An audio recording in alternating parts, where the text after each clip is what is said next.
అమ్మా, నవరాత్రులు మొదలవుతున్నాయి, వస్తున్నావా? వస్తాను, కానీ వచ్చేటప్పుడు ఉన్న సంతృప్తి వెళ్ళే సమయంలో నాకు ఉండదు. అదేంటమ్మా, ఈ 9 రోజులు పూజలు నైవేద్యాలు అన్నీ బాగానే చేస్తున్నాంగా, మరి అసంతృప్తి ఎందుకమ్మా?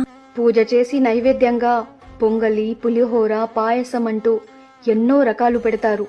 కానీ ఆకలి అంటూ భిక్షం కోసం వచ్చిన వాళ్ళని తరిమి కొడతారు.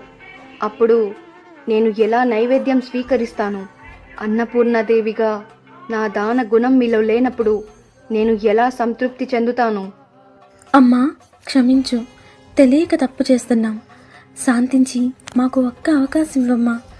నీ అంత కాకపోయినా ఆకలి అంటూ వచ్చిన వారి కడుపు నిండా పెట్టే పంపుతాం. మీలో ఈ మార్పు రాకపోతే నాకు ఎన్ని పూజలు చేసినా వ్యర్థమే. గుర్తు పెట్టుకోండి.